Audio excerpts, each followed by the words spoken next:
Are you getting all the clues out of your genealogy census research? Not sure if you're getting all the clues? Well, then you're in the right place. Hi, I'm Lisa Lisson with Are You My Cousin, where I strive to take the overwhelm out of your genealogy research. And today, that includes talking about getting all that you can get out of that census record research.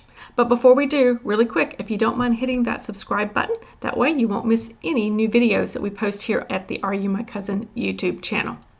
Okay, let's talk census records. Now, in this video, we're going to talk specifically about the 1850 to the 1940 census records. Don't worry, there'll be another video coming for those pre-1850 census records. That's a whole different ballgame when it comes to research, as you probably have figured out. But starting in 1850 and coming forward, then every single individual was enumerated on that census record. And so it's more than just the head of the household. It is a real It is a fabulous place for us as researchers. It's one of our first records that we go to because we get to see an entire household in the records. Now, sometimes you can't find your ancestor listed in one of those census records. And sometimes it's because, well, it could be for a lot of reasons, quite frankly. It could be that their name is misspelled so much that the transcription is not picking it up when you're researching. It could be that for whatever reason that census taker used initials. And maybe he used first initials and middle initials and a last name, which makes it very hard to pull up and to find right away. You have to do a little more digging to find your ancestor. It could be that your ancestor is listed by a nickname or even by a middle name. Or maybe they went by their middle name, but the record showed them using their first name. So all of that can make it a little tough to find your ancestor if they're not appearing right away. So be open to various ways that the census record may have recorded your ancestor. If you kind of widen out your search terms, your search spellings, then I think you might have a little more success with finding your ancestor that way. Another tip I want to offer you is to make sure you're getting all the personal details about your ancestor that you can. So for instance, if an age is given, or if a birth year is given, a marriage year, take the time and do the math. Make sure that if you're given a birth year or you're given an age, do your math and make sure that that age and that birth year match up with your ancestor that you're looking for. Because people did have the same names. Sometimes you want to make sure you've got the right ancestor.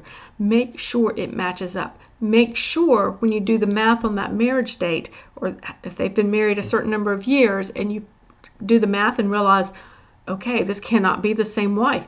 You can actually find, not extra wives, but you can actually find second wives or first wives and second wives that way, simply because they didn't match up, and you have to dig deeper to make sure you've got the same person, the same groom, and determine if that is the right wife or if you're looking at a second wife. So make sure you take time to do the math on any of the dates that they show you so that you can make sure you know you've got the right one. Okay, another thing I want to encourage you to do when you're doing your census research, don't just look at your ancestor. Don't just look at his family, his or her family, and get that information. I want you to take time to look at the neighbors. Record who the neighbors were. They may be people that you recognize as collateral ancestors. You may not have a clue who they are, but make note of them, because it's possible that in your future research, you may need to come back to them. Their relationship to your ancestors may be revealed in further research. So you want to have an idea of who is there. Now, another thing that I do when I'm doing census research is I take time to read 3, 4, 5 pages forward from my ancestors listing, as well as 3, 4, or 5 pages previous to my ancestors listing. Now, I do this for a couple reasons. One, I want to see if I recognize any other surnames that perhaps, I'm seeing other family members who are living in the area. But I'm also doing it because it gives me a really strong idea of who is in the community, what surnames are common in the community, and it just gives me that sense of learning about that community, of knowing who's there. So that's the kind of thing that I'm going to look for when I research in that census record. Again, it may not pertain and give me information right at that particular moment for that ancestor that I'm researching, but it may become very important for future research, and I want to have that knowledge so that I can draw upon that as I go forward. Okay guys, the last tip that I want to give you to make sure you're getting all the clues from that census record is the biggie. I want you to make sure that you are reading every single column on that census record. Now from 1850 all the way up to 1940, guys, you know, each 10 years the census record looks a little different. Sometimes they collected more data on different aspects of things. Take your ancestor, read every single column that pertains to your ancestor. Make sure you understand every single clue. Don't just grab your ancestor's name. Oh, I found him in the 1860 census. He was living in Halifax County, Virginia. Here's his family, and you're good to go. Okay, go back. Make sure that you can find things such as you're not missing where he was born, where the parents might have been born. You want to just make sure you look at every single column and put all the facts together.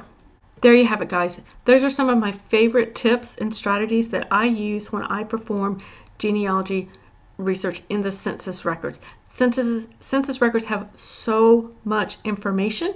It can be easy to miss vital clues, but if you are really making sure that you take your time and that you're moving column by column and really making sure you analyze every single piece of data that you have, your research is going to benefit from it. You are going to be able to move your research forward, and you're going to spend less time coming back to redo that census research because you failed to get it the first time. All right, guys, have a great day. And before you go, hit that little subscribe button down there for me. I would love it, and you won't miss any new videos that come out. Have a great day, guys. Bye.